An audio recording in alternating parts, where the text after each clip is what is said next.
Hi friends, ఈరోజు వీడియోలో నేను ఫోరెన్సిక్ సైన్స్లో మన కెరీర్ ఎలా ఉండబోతుంది అనేది నేను ఎక్స్ప్లెయిన్ చేశాను ఫ్రెండ్స్. కాబట్టి స్టార్టింగ్ నుంచి ఎండింగ్ వరకు అస్సలు స్కిప్ చేయకుండా చూడండి. ఇందులో చాలా ఇన్ఫర్మేషన్ గ్యాదర్ చేసింది. ఫస్ట్ ఆఫ్ ఆల్, ఫోరెన్సిక్ సైన్స్ని మనం ఎందుకు చూస్ చేసుకోవాలి అనేది చెప్తాను ఫ్రెండ్స్. ఫోరెన్సిక్ సైన్స్ని మనం ఎందుకు చూస్ చేసుకోవాలంటే అందులో ఉండే ఆపర్చునిటీస్ చాలా ఎక్కువ. మనం 2020 నుంచి 2022 వరకు bureau of labour statistics observe చేసినట్లయితే మనకి వాళ్ళ యొక్క గ్రోత్ అనేది చాలా పెరిగింది. వాళ్ళు ప్రైవేట్ సెక్టార్లో కానీ గవర్నమెంట్ సెక్టార్లో కానీ చాలా సింపుల్గా జాబ్స్ని ఫైండ్ చేసుకోగలరు. సో క్రైమ్ సీన్ ఇన్వెస్టిగేషన్లో ఇంట్రెస్ట్ ఉండేవాళ్ళు ఎలా అందులోకి ఎంటర్ అవ్వాలి అనేది నేను ఇప్పుడు చెప్పబోతున్నాను ఫ్రెండ్స్. దాంతోపాటుగా క్రైమ్ సీన్ ఇన్వెస్టిగేషన్ డిపార్ట్మెంట్లో చాలా రకాల స్పెషలిస్టులు ఉంటారు. క్రైమ్ సీన్ ఇన్వెస్టిగేషన్లో ఏ స్పెషాలిటీస్ ఉన్నాయి, వాళ్ళ డ్యూటీస్ ఏంటి అనేది నేను ఇప్పుడు చెప్పబోతున్నాను. ఫస్ట్ క్రైమ్ సీన్ ఇన్వెస్టిగేషన్ డిపార్ట్మెంట్లోకి మనం ఎలా ఎంటర్ అవ్వాలనేది చూద్దాం.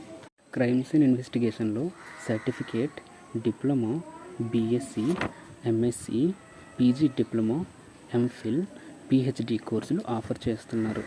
సర్టిఫికేట్ కోర్సుల్లోకి రావాలంటే 10+2 ఉండాలి. అది ఎంపీసీ అయినా పర్లేదు, బైపీసీ అయినా పర్లేదు. దాన్ని సైన్స్ స్ట్రీమ్ అంటాం అన్నమాట.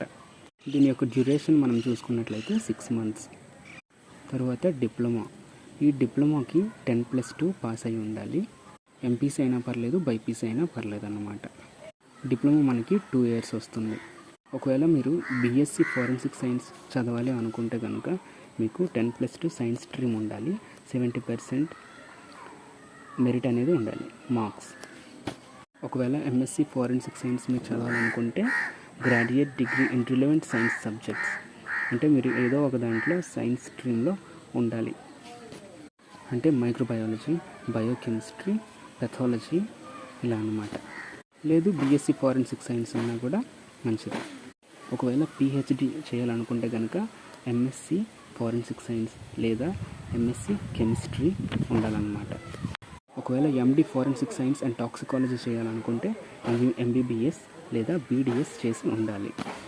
లేదు బీఎస్సీ సైన్స్ స్ట్రీమ్లో కంప్లీట్ అయింది, మాకు తగిన టైం లేదు ఎంఎస్సీ చేయడానికి, మేము డిప్లొమా చేసుకుంటాము అంటే కనుక advanced diploma in forensic science చేసుకోవచ్చు అనమాట. అది 1 year డ్యూరేషన్. సో ఇప్పుడు మీరు ఫోరెన్సిక్ సైన్స్ స్ట్రీమ్లోకి ఎంటర్ అయ్యారు. సో అందులో ఏ స్పెషాలిటీస్ ఉన్నాయి అనేది ఇప్పుడు చూద్దాం. ఫోరెన్సిక్ సైన్స్ అనేది ఒక టీం వర్క్ అనమాట. అందులో చాలా రకాల స్పెషలిస్టులు ఉంటారు. అందులో ఒకరు అర్సన్ ఇన్వెస్టిగేటర్. వీళ్ళు ఫైర్ యాక్సిడెంట్లో హ్యూమన్స్ బర్న్ అయ్యారంటే వాళ్ళకి ఇన్సూరెన్స్ ప్రొవైడ్ చేస్తారు. వీళ్ళ యొక్క నాలెడ్జ్ని అంతా ఫైర్ కెమిస్ట్రీ అండ్ మెకానిక్స్కి ఉపయోగిస్తారనమాట. కంప్లీట్గా ఫైర్ యాక్సిడెంట్ కేసెస్ని వీళ్ళు టేకప్ చేసుకుంటారు. Next computer forensic examiner. వీళ్ళు కంప్యూటర్ హార్డ్వేర్ అండ్ సాఫ్ట్వేర్ని ఉపయోగించి డిలీట్ అయిన ఇన్ఫర్మేషన్ని రికవర్ చేస్తుంటారు. అంటే క్రైమ్ సీన్ ఇన్వెస్టిగేషన్లో ఏమైనా టెక్నాలజీ రిలేటెడ్ ఉంటే కనుక వీళ్ళు చూసుకుంటారు అది. Next crime scene investigator. వీళ్ళు ఎక్కువ కాలం క్రైమ్ సీన్స్ దగ్గర స్పెండ్ చేస్తారు వాళ్ళ యొక్క టైంని. వీళ్ళు డాక్యుమెంటేషన్ ప్రిపేర్ చేస్తారు, ఎవిడెన్స్ని కూడా గ్యాదర్ చేస్తారు. ఒక కేసు కావాల్సిన ప్రూఫ్ని వీళ్ళు ప్రొవైడ్ చేస్తారనమాట. Next criminalist or criminologist. వీళ్ళు క్రిమినల్స్ని స్టడీ చేస్తుంటారనమాట. Next DNA analyst. DNA analyst human టిష్యూని కానీ, బ్లడ్ని కానీ, హెయిర్ కానీ, సెమెన్ కానీ ఏదైనా బాడీ టిష్యూ కానీ, బాడీ ఫ్లూయిడ్ కానీ కలెక్ట్ చేసుకొని అందులో జెనెటికల్ ఇన్ఫర్మేషన్ని గ్యాదర్ చేస్తారనమాట. ఇది కంప్లీట్గా ల్యాబొరేటరీ జాబ్ అనమాట. క్రైమ్ సీన్ దగ్గర వీళ్ళ పని అంత ఉండదు. వీళ్ళు కోర్టులో మాట్లాడతారనమాట. అంటే ఎంతవరకు మేము ఫైండ్ చేసాము కేసు అనేది. Next forensic accountant. ఒకవేళ ఎవరికైనా డబ్బు ఇచ్చి ఎవరినైనా చంపించారనుకోండి, ఇలాంటి అకౌంట్ రిలేటెడ్ కేసులు అనేది ఫోరెన్సిక్ అకౌంటెంట్స్ కొంచెం అంటే వాళ్ళ హ్యాండ్ ఎక్కువ ఉంటుంది అనమాట అందులో. Next forensic anthropologist. వీళ్ళు స్కిన్ టిష్యూని, బోన్ అబ్జర్వేషన్, పోస్ట్ మార్టం డెత్ని అనలైజ్ చేస్తారనమాట. Next forensic autopsy technician. వీళ్ళు మెడికల్ ఎగ్జామినర్ ఆఫీస్లో వర్క్ చేస్తారు. ఎవరైతే డెత్ అయిన పర్సన్ ఉన్నారో వాళ్ళ యొక్క ఫ్యామిలీతో అసలు ఏంటి అనేది వీళ్ళు తెలుసుకొని మాట్లాడతారనమాట. Next forensic biologist.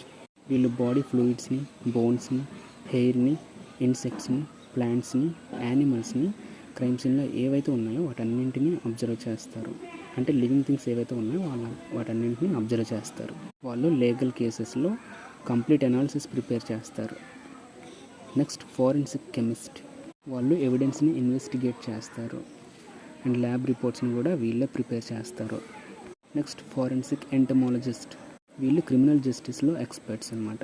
అంటే ఒక బాడీ ఏదైనా ఉందనుకోండి, అది డికంపోజ్ అవుతుంది కదా, ఈగలు అలాంటివన్నీ వాళ్తాయి కదా, వాలిన తర్వాత అలాగా ఆ బాడీ ఎన్ని రోజుల క్రితం డెడ్ అయింది అనేది వీళ్ళు డిటర్మైన్ చేస్తారనమాట. వాళ్ళు ఎంటమాలజిస్టులు.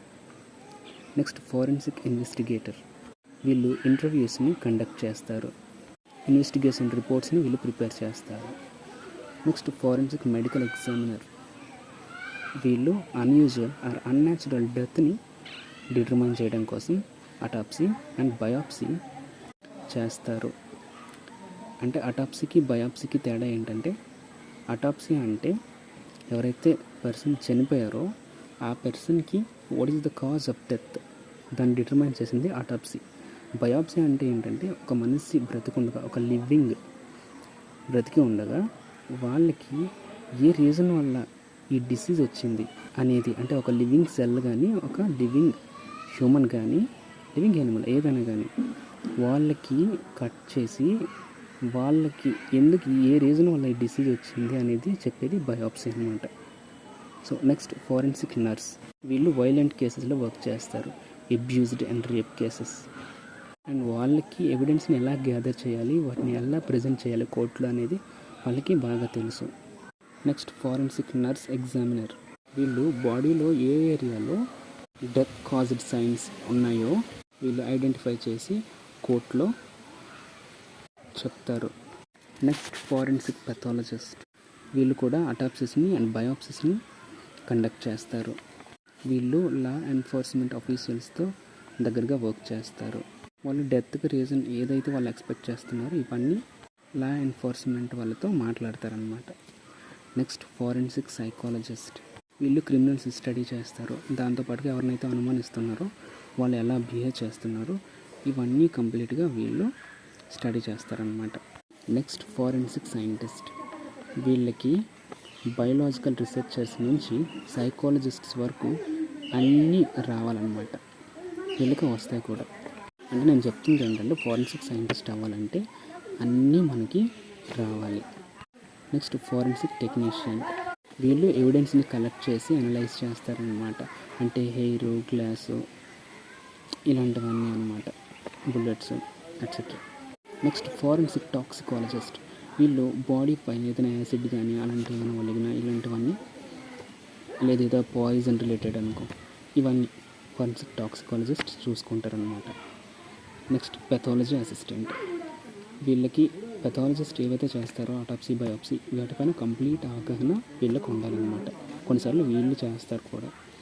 దాంతోపాటుగా పెథాలజీ ల్యాబ్లో ఏదైతే వర్క్ ఉంటుందో అవన్నీ కూడా వీళ్ళకి రావాలి. సో ఫారెన్సిక్ సైన్స్లో ఇన్ని రకాల రోల్స్ ఉంటాయి ఫ్రెండ్స్.